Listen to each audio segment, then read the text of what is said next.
Bonjour à tous, c'est Arnaud. Il existe un nombre invraisemblable de trucs et astuces pour faciliter votre travail et vous simplifier la vie dans Unity. Du coup, aujourd'hui, on va en voir 5 que vous ne connaissez probablement pas. C'est parti.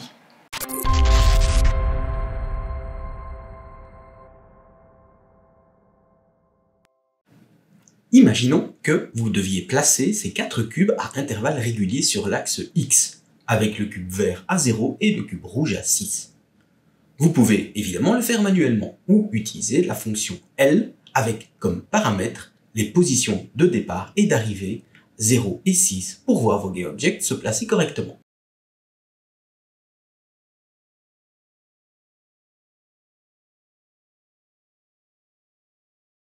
Cela marche évidemment aussi avec des positions négatives et sur les autres axes.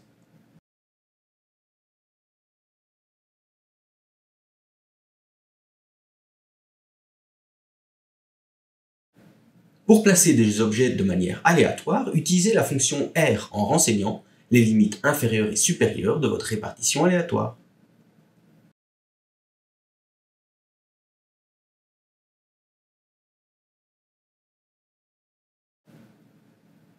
Il est possible de créer un script qui va sauver votre scène automatiquement lorsque vous lancez le mode Play.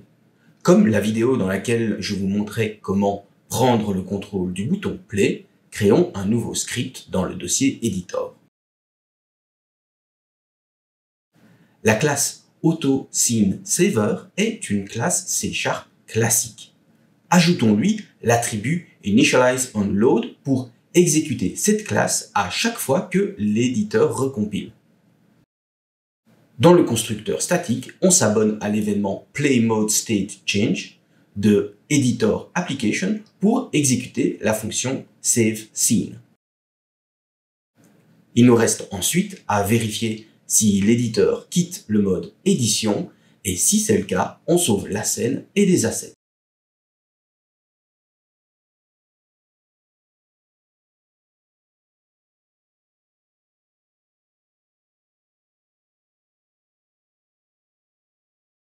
À partir de maintenant, votre scène sera automatiquement sauvegardée lors du passage en mode Play.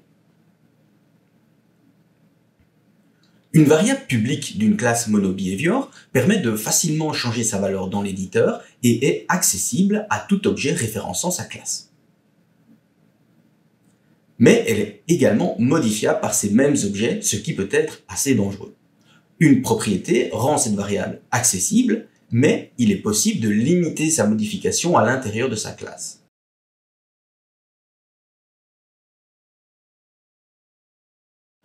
Mais du coup, il n'est plus possible de modifier sa valeur dans l'éditeur. En effet, une propriété n'est pas visible dans l'inspecteur, sauf si vous utilisez l'attribut field serializeField.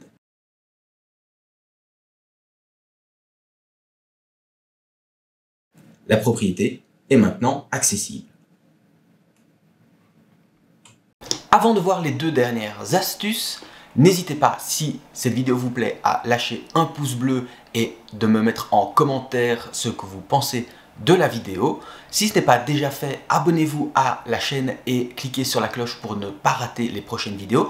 On vient de passer la barre des 700 abonnés, je suis tout content et ça, c'est grâce à vous. Merci beaucoup.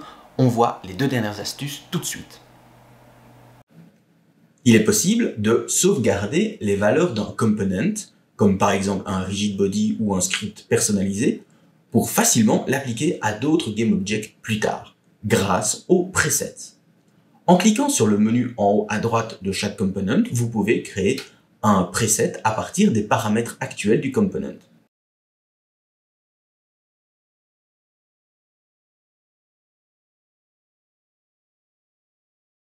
Il vous suffira alors de glisser ce nouvel asset sur le component d'autres objets pour que le contenu du component s'adapte automatiquement.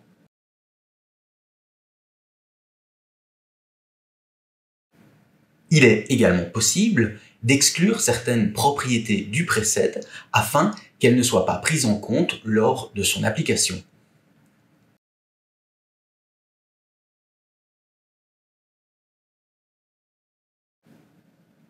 Glisser un preset sur un objet ne contenant pas le component le crée automatiquement avec les valeurs stockées dans le preset. Il est également possible de modifier les valeurs par défaut d'un component en allant dans les Project Settings. Dans le menu Preset Manager, vous pouvez référencer un preset pour que chaque nouvelle component ajoutée ait ses valeurs modifiées.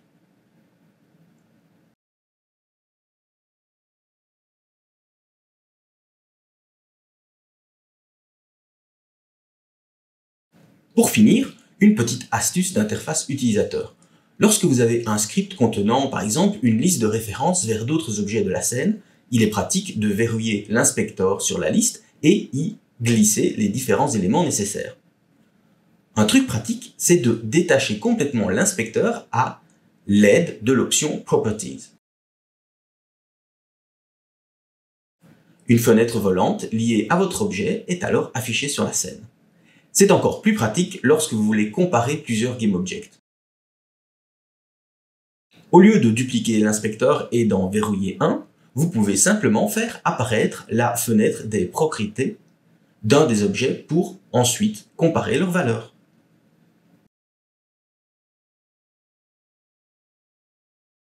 Merci beaucoup d'avoir regardé cette vidéo jusqu'au bout. Comme toujours, j'espère qu'elle vous a plu et qu'elle vous a appris quelque chose d'utile pour votre travail dans Unity. N'hésitez pas à lâcher un pouce bleu et un commentaire, c'est ce qui fait grandir la chaîne et améliore son référencement. Partagez le contenu, abonnez-vous, cliquez sur la cloche pour ne pas rater les prochaines publications. Je n'ai plus qu'à vous souhaiter une bonne journée et une bonne soirée. À très bientôt, bisous.